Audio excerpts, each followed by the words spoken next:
Good afternoon. It is 2 p.m. Central Standard Time, February the 28th.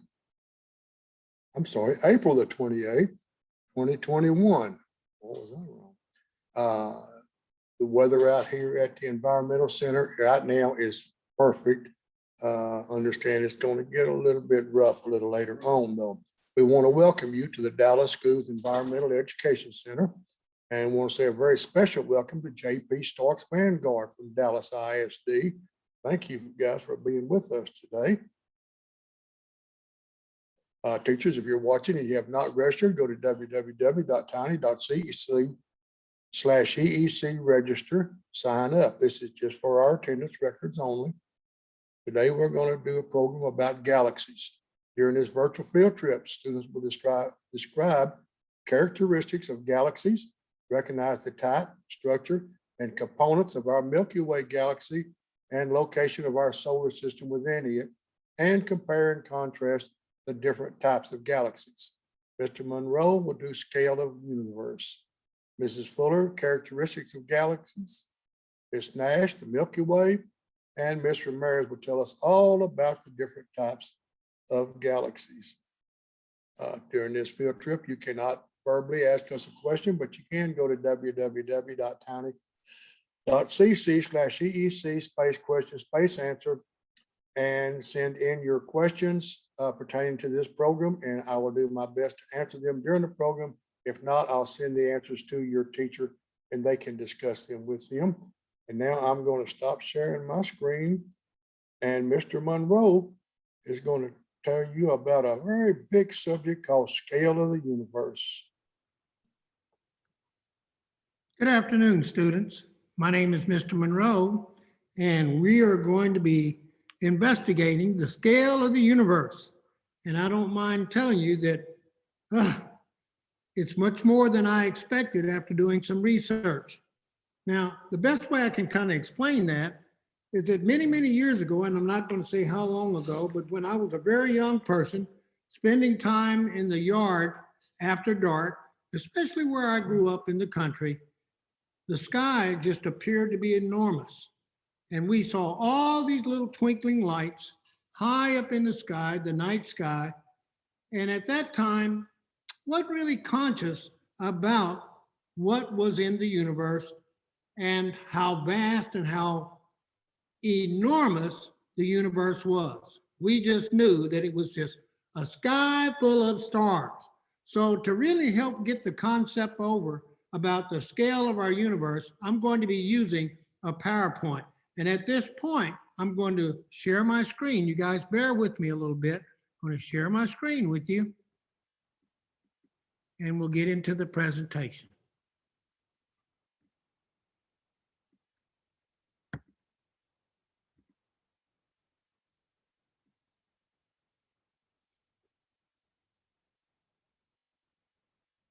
Taking a little while to load.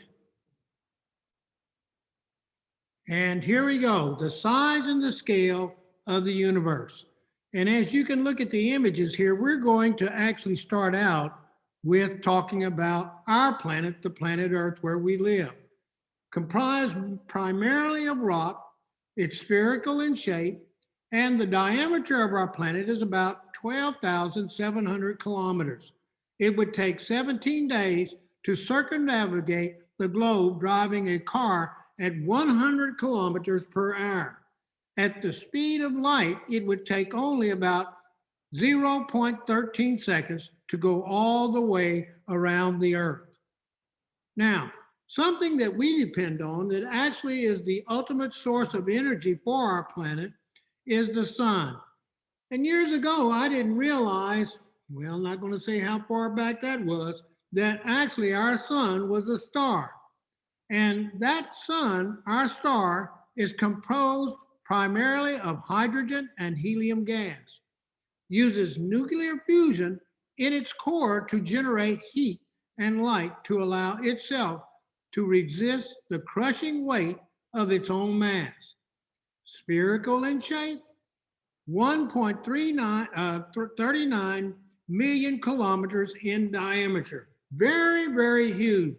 And I've heard one of our teachers who's actually compared our size, the planet Earth, to the sun, saying that if we looked at the size comparison, it would be like a nickel in the middle of a doorway. The sun's diameter is 109 times greater than the Earth. Over 1 million Earths would fit inside the sun's volume. Earth orbits the sun at an average distance of 150 million kilometers. This distance is called an astronomical unit. In other words, if we compared that 100 million kilometers, it would be the same as 93 million miles. Boy, that's quite a distance. It would take 11,780 Earths linked up side to side to bridge one astronomical unit between Earth and sun. Now, moving into the solar system. The solar system consists of 8.5 planets, thousands and thousands of planetoids and asteroids, billions of comets and meteoroids, mostly distributed in a disk about the sun. The sun blows a constant wind charged gases into the interplanetary space called the solar wind. Boundary between the solar wind and the interstellar space at 100 astronomical units from the sun. Diameter of 200 astronomical units in diameter. The solar neighborhood, and we're modeling the universe. The region of the galaxy within about 32.6 light years of the sun, or 65 light years in diameter, is considered its neighborhood. Here, stars move generally with the sun in its orbit in the center of the galaxy. This region is inside a large bubble of hot interstellar gases called the local bubble. Here, the gas temperature is about 100 million degrees Kelvin, and the density is 1,000 times less than the average interstellar space. The Milky Way Galaxy, where we reside. The Milky Way Galaxy is a giant disk of stars, 160,000 light years across and 1,000 light years thick. The sun is located at the edge of the spiral arm of this galaxy, 30,000 light years from the center. It takes 250 million years for the sun to complete one orbit in the Milky Way Galaxy. There are over 100 billion stars in the Milky Way. The spiral arms are only 5% more dense than average and are the locations of new star formations. The local group. The local group contains 3 large spiral galaxies: the Milky Way, which we are a member of, the Andromeda, and the Triangulum, and that M31 and M33, those are catalog numbers for those particular galaxies, plus a few dozen dwarf galaxies with elliptical or irregular shapes, gravitationally bound together, orbiting about the common center of mass, elliptical shape, about 6.5 million light years in diameter. A cluster of many groups, a cluster and clusters of galaxies. Largest cluster in the Virgo cluster is the Virgo cluster, containing over 1,000 galaxies. Clusters and groups of galaxies are gravitationally bound together. However, clusters and groups spread away from each other as the universe is expanding. So our universe is growing. The local supercluster gets bigger with time. It has a flattened shape. The local group is on the edge of the majority of galaxies. The local supercluster is about 130 million light years across. That is mind-boggling about how large our universe is. Now I'm going to stop sharing the screen and I'm going to turn it back over to Dr. Gorman. So if any of you have any questions, hopefully he can answer those for you. You guys have a good day. I can answer them, Mr. Monroe, as long as it doesn't go beyond about 4 or 5 zeros. Okay, the question is, how big is the universe? Mr. Monroe covered a lot of it, and I'm going to put one more statement in there. The observable universe is very large. According to current thinking, it is about 93 billion light years in diameter. Now, guys, remember, 1 light year is nearly 6 trillion miles. So multiply 93 billion times 6 trillion. Just see how many zeros you actually come up with. And now, Ms. Fuller is going to tell you about characteristics of galaxies. Good afternoon, boys and girls. We're going to talk about galaxies and their characteristics in this section. So let me share my screen with you.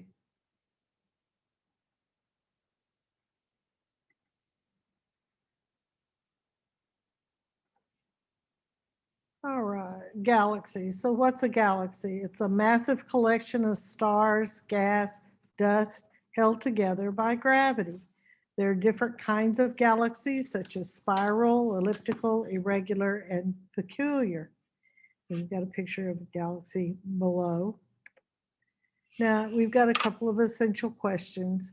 Name at least 8 components of a galaxy.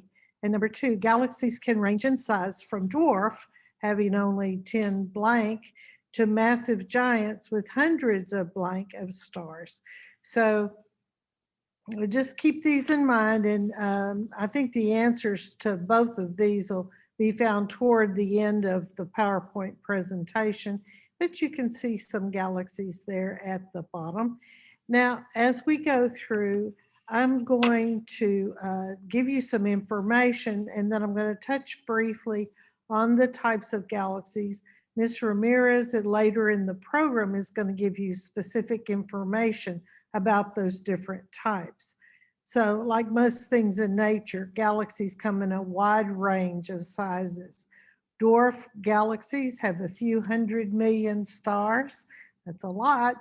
But they've got these huge, massive galaxies that have a few 100 trillion stars. Now, we got some data from NASA. This is from this year, and they indicate that there are 200 billion galaxies. Prior to this data, we thought that there were a lot more, but 200 billion galaxies is plenty.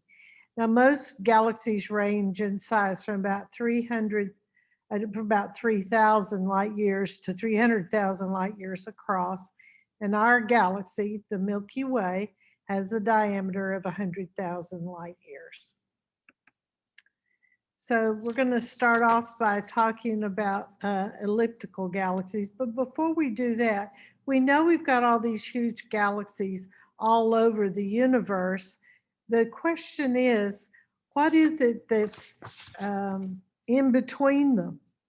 And it's a tenuous gas, and it's so rare that it's like 1 atom per cubic meter of space. So there is it's called the intergalactic medium. The way I think about it like the white of an egg. If you've ever opened an egg when it wasn't boiled, but it just has this clear slime in there with the golden yolk suspended in it. So that's a medium right there.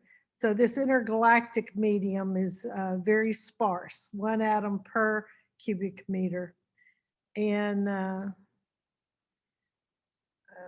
as far as elliptical galaxies are concerned, they're older, their stars are older, and they don't have a real specific shape. Like the spiral galaxy, you can't miss it when you see it. These things just sort of look orb-like or ellipses, and their stars are older. So these formed really very soon after the formation of the universe. Now, spiral galaxies, these are the ones that you probably think of when you think of a galaxy. They have a flat rotating disk of dust, gas, stars, and they've got a buildup in the center. It's called the bulge. And these galaxies have curving arms emanating from the center. Now, these spiral arms actually are birthing stars, and they have young stars in them. Well, the young stars are really hot and they burn really brightly. So the stars on the spiral arms of a spiral galaxy actually look brighter than the stars toward the center. Now, our galaxy, the Milky Way, is a spiral galaxy, and also the one that's closest to us, Andromeda, it's also a spiral galaxy. So look at the Milky Way. If you've ever gone out at night and seen a really dark sky, this is huge haze of stars that spills over the sky. It looks like a road almost. And it comes from the Greek word galaxia, which means milky.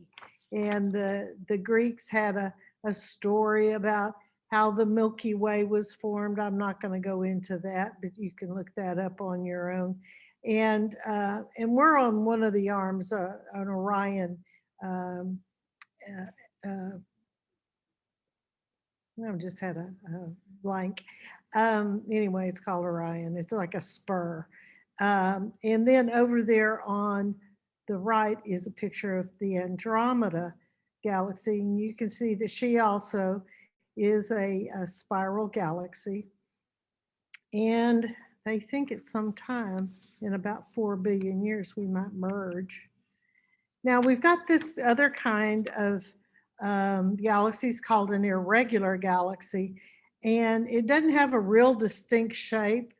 And they think that they were once spiral or elliptical galaxies that got misshapen by uneven gravitational forces outside of the galaxy itself. You know, we've got a lot of dark matter in the universe, and it exerts tremendous gravitational pull, so that they may have come from a black hole or some type of black matter. And these irregular galaxies are generally small, about 1/10 of the size of ours, but ours is pretty big. Okay, and then they've got these galaxies that are called peculiar galaxies. So when you look at the 3 pictures down there, you can say, yeah, I can see how they got their name. And what they are is they're colliding with another galaxy. So it's got the shape of each type embedded in the other. And the one in the middle kind of reminds me of Star Trek, maybe Star Wars, but probably Star Trek. So, and the one on the far right looks like 2 spirals merging into each other. Now, what are some components of the galaxies? Well, our solar system is in the galaxy, so anything that's in our solar system is going to be in the galaxy.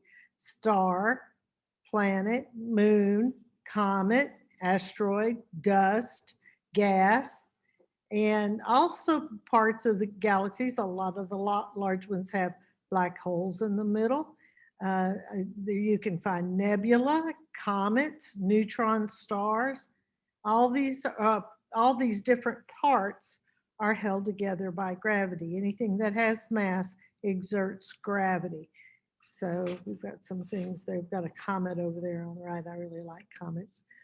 Okay, one of the things that I do need to tell you, when we were talking about the spiral galaxies, there is a subset of spiral galaxies called barred spirals, and Ms. Ramirez will tell you more about that.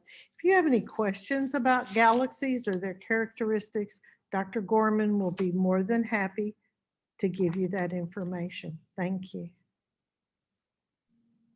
I think Ms. Fuller pretty well covered all of it, but we're going to give it to you in a very brief little paragraph. Galaxies are sprawling systems of dust, gas, dark matter, and anywhere, here comes those numbers again, from 1 million to 1 trillion stars that are held together by our old friend gravity. Nearly all large galaxies are thought to also contain supermassive black holes at their center. And now Ms. Nash is going to tell you about our very own Milky Way.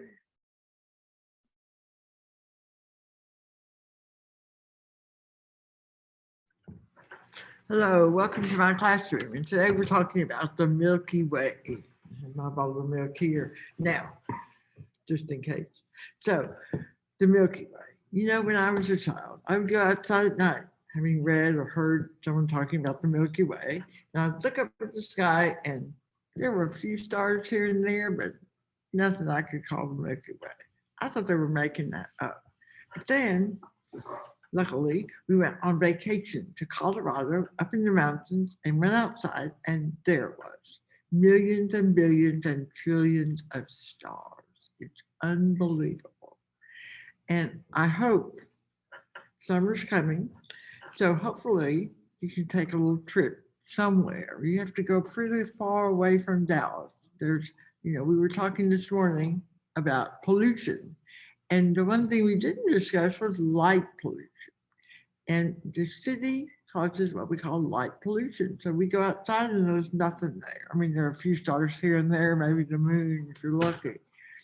But the light in the city and the cars and all the stuff makes it really hard to see the Milky Way. But if you think about ancient times, not that long ago, really, there were no electric lights. So the only light that people had was like fire. So they had a lot of time on their hands also, no TV, no books, and they could look at the stars and they could think about that and see a lot of the stuff that we don't even have a chance really to experience. So I encourage you to try to see some of this on their own. Let's look at a few pictures since we can't see them here in Dallas. Maybe we can see them. Somebody else took a nice picture. And there we are. Okay, there it is, the Milky Way. So this is an arm. So this is for, I talked about the spiral galaxy. So the arms of the galaxy are what we see. So we're on one arm and it's another arm going around us, okay, spinning around. And so we're seeing that arm, and that arm is composed of millions and billions and trillions of stars. Okay? The angle of that arm will change, okay, through the year, okay? But pretty amazing. But again, you have to be out away from city light. So there we are, spinning around that bulge in the center, okay, the bulge in the center, and spiral, a spiral. So if we're on an arm here, we would see another arm going over us. And from the side, you can see that disc shape. And again, held together by gravity. The way the sun's gravity holds the planets in rotation, in orbit. The gravity at the center of the galaxy holds all these other things in rotation around it. So our sun is rotating around the center of our galaxy. It takes about, I think, 220 million years to go around. So there we are, you are here. So here is the central bulge, okay, and these are the central core, okay, and it's 28,000 light years out to the Earth, to where we are with our sun and our Earth, okay, and of course, all the way across. Okay. So we have all things around it. Also, we have our they call the galactic hub, the kind of really far out from the central part of the galaxy.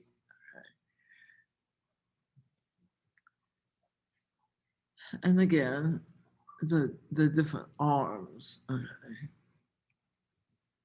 And also it's warped. Okay, it turns out that a lot of these spiral galaxies are warped or kind of bent.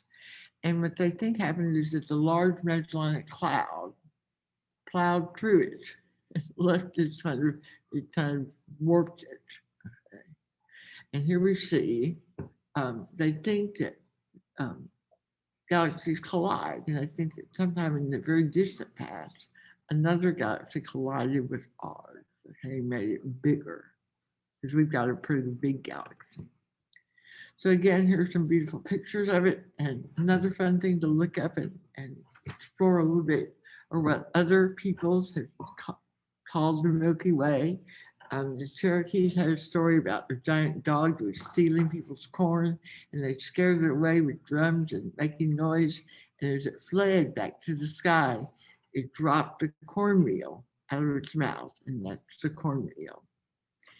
In Australia, the people said it was a river with fish. The big stars are fish, and the little ones were the lily bulbs. In India, they said it was the Ganges of the sky. A lot of people saw it as the sky. And the Polynesians thought it was a giant shark that was eating the stars. And the Toltec said it was the cloud serpent, Mixcoatl. So lots of great stories, because people used to have a lot of time to look at the sky and think about it. Sadly, we don't have any. Don't get to do that very much. Okay, so again, my hope for you is that on your summer vacation, you can go out somewhere, maybe up in the mountains, out west Texas maybe, and go out at night away from any lights and see that Milky Way. We can a couple times we've actually seen it here in Seagoville when we do our astronomy, but very faint. Okay, never really spectacular the way it is if you're really out in the mountains. So if you have any questions, Dr. Gorman can answer them. It's nice. Our son and I and myself, we actually experienced about the same thing. One time we were down by the Big Bend country, and we were sleeping in the back of a pickup truck, and we looked up at the sky, and my son was about 9 or 10, or he said, "Daddy, they sure do have a lot more stars down here than we have in Dallas." And I said, "No, son, they have about the same number. You can just see them. We don't have the light pollution." He didn't quite understand that, but I think he does now. Okay, describe the Milky Way. That's our question. The Milky Way is a large, barred spiral galaxy. All the stars we see in the night sky are in our own Milky Way galaxy. Of the best estimates tell us that the Milky Way is made up, here I'll go with them big numbers again, approximately 100 billion stars. These stars form a large disk whose diameter is about 100,000 light years. Ross. Okay, and now Mr. Ramirez is going to tell you about the types of galaxies. Hello, my name is Ms. Ramirez, and in this segment, we're going to be learning about the different types of galaxies. I'm going to go ahead and share my screen with you guys, and we'll start our presentation. So I do have a couple of essential questions. So hopefully by the end of this presentation, you'll be able to answer these two questions. The first question you should be able to answer is you should be able to name at least 3 types of galaxies. And the second one, you should be able to define what is an irregular galaxy. So we know that our universe is filled with many, many different galaxies. And you can see an image here from the Hubble telescope. All of these little dots right here are all galaxies. And again, y'all learned earlier that we live in the Milky Way Galaxy. So the Hubble classification scheme divides galaxies into different classes based on their appearances. So really quick, take a moment, observe this classification scheme and make some observations. What do you guys notice is happening as you're moving along through this scheme? Also think about compare and contrast the different categories that you're seeing on this slide. And feel free to take time if you want to pause the video really quick to allow students time for discussion, but I'm going to go ahead and go right into it. So one of the first things that I noticed is we have E0 all the way to E6. So that E simply stands for ellipticals. So these elliptical galaxies here can be classified according to a range of E0 to E6. Now notice what the E0 looks like compared to an E6. So hopefully you guys notice that this E0 is going to be more like spherical versus an E6, which is going to be more elongated. And then take a look at our next set. It kind of branches off into 2 sets. So we have the top part, which are the regular spirals, and then we have the bottom part, which are barred spirals. And so that's why we have SB, that stands for spiral barred. And then let's take a look at these barred spirals first, since we're over here on the bottom. So our barred spirals can also be categorized based upon how their arms are tightly wound. So take a look at an S barred 0 and compare it to an S bar class C. So hopefully you guys are able to notice that the S bar 0, those arms are tightly wound together. It almost looks like an elliptical. Now, if we compare it to an S bar class C, notice that those bars are kind of really far apart. But then also notice, since this is a bar, these are barred spirals on the bottom, what that means is these barred spirals, they have a bulge just like the regular spirals, but it looks kind of like they have like a line coming out of that central bulge. So another thing that you might notice, if we go up to the top, these are our regular spirals. So they don't really have that bar kind of coming out of the central bulge. But also we'll notice that they also start from a classification of 0, which it looks kind of like an elliptical. You can't really notice those spiral arms too well. And as we make our way through to a regular spiral class C, we'll see that the spiral arms start to get more expansive as you go through. And then at the very end, on the opposite end, we have our weird galaxies, those irregulars that really don't have a defined shape. They're really not elliptical and they're not spiral. So we just lump them into something that's called irregular. So just a quick review, we have these right here. The more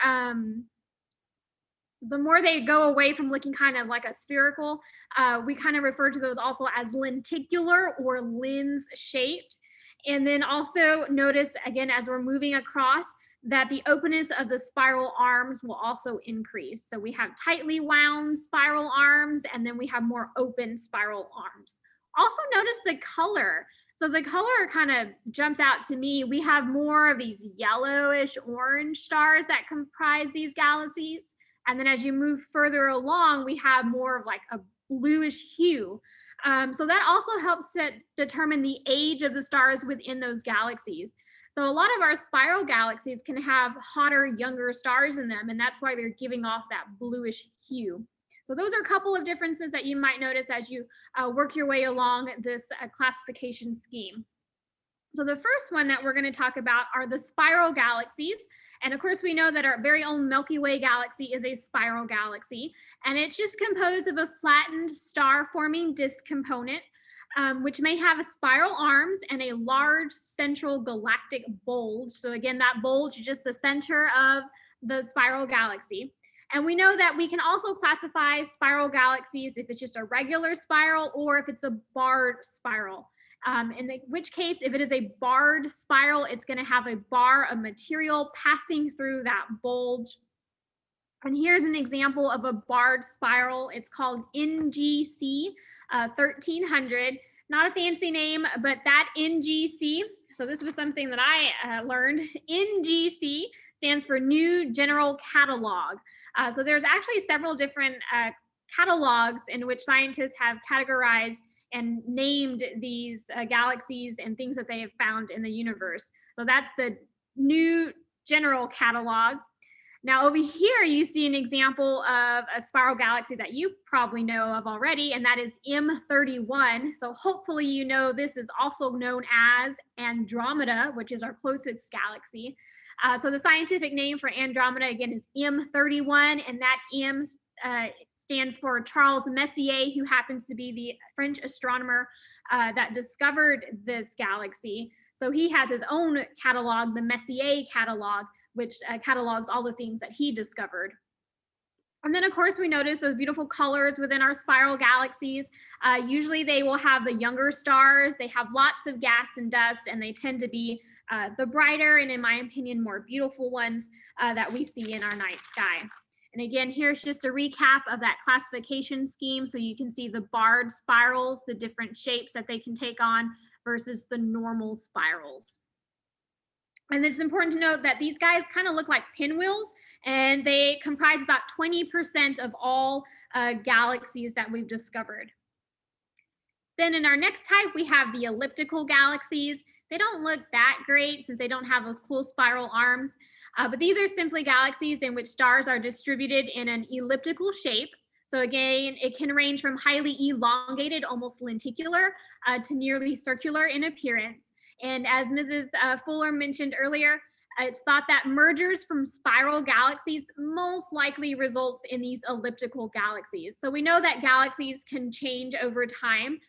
Just because they're elliptical galaxy now doesn't mean they're going to stay that way. So they do change. And then we noticed earlier from our color that most elliptical galaxies are going to have older stars. So they're not often as bright and they have very little dust and gas.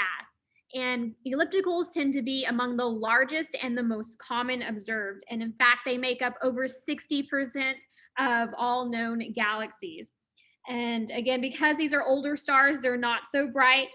And something interesting is the shape of the elliptical galaxy is actually due to the speed of the stars. So the faster a galaxy that has super fast moving stars is going to have more of an elongated or lenticular shape. So the speed of the stars in those galaxies does influence the shape of the galaxy.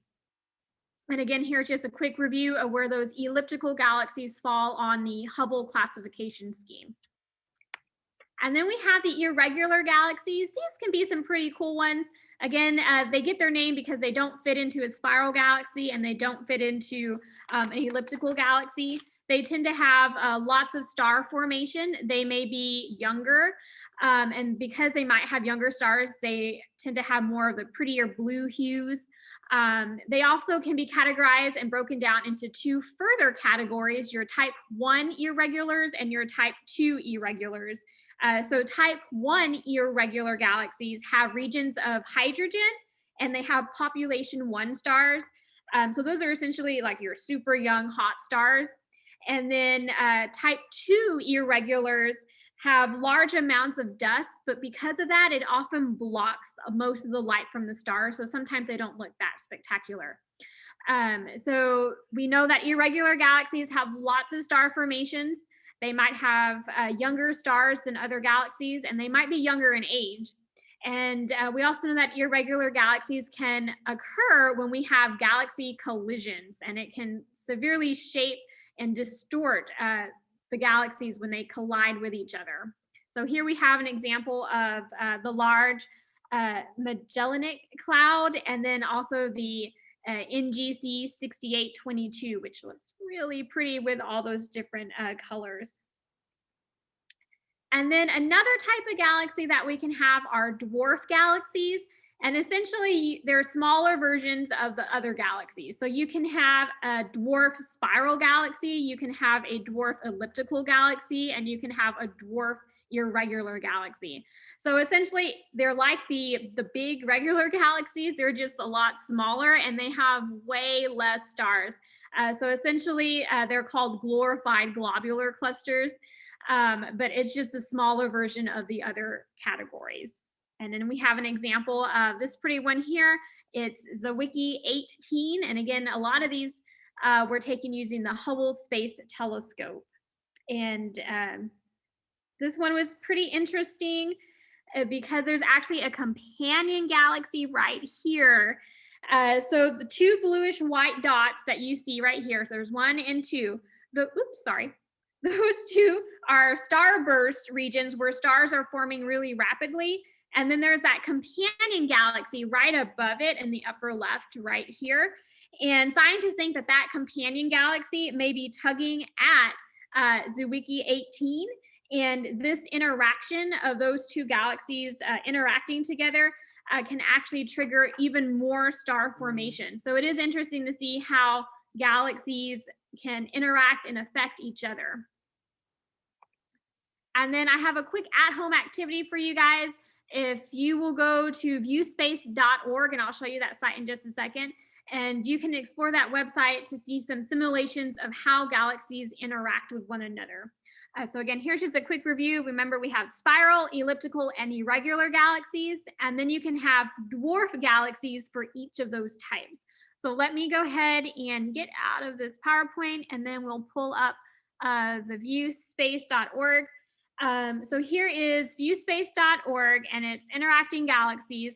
And this is just a quick little simulation of what could probably happen to the Milky Way and Andromeda when they do collide. So we have our two spiral galaxies, and if we move our little slider bar over, you can see how that collision distorts them and how it changes them. And then eventually they will go past each other. Now, this will probably be a super catastrophic event when it happens. Luckily, none of us will be alive when this happens, but just imagine how it's going to affect all the living beings in our on planet Earth. So that's pretty interesting. They also have other topics that you can view for simulations like star death, formation, forms of light, and things like that you can explore on your own.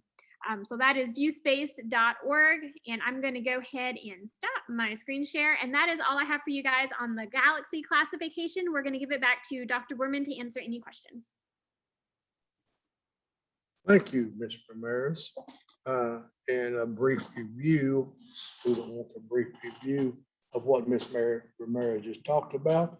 What kind of galaxies are there? Astronomers classified galaxies into three major categories: elliptical, spiral, and irregular. These galaxies span a wide range of sizes, from dwarf galaxies containing as few as 100 million stars to giant galaxies with more than 1 trillion stars. And now I'm going to share my screen.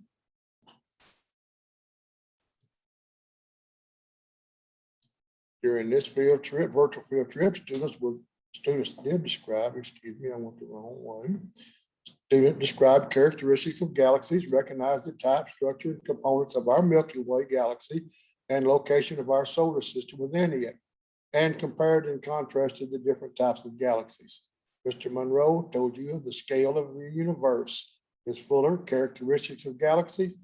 Ms. Nash talked about our own Milky Way, and Ms. Ramirez explained the different types of galaxies. Thank you, teachers. How did we do? If you would, go to www.tiny.cc/EEC feedback and fill out a short form and send it back to us. We would appreciate it. And now we want you to have a great rest of the day, but more importantly, students and teachers, have a great rest of your life.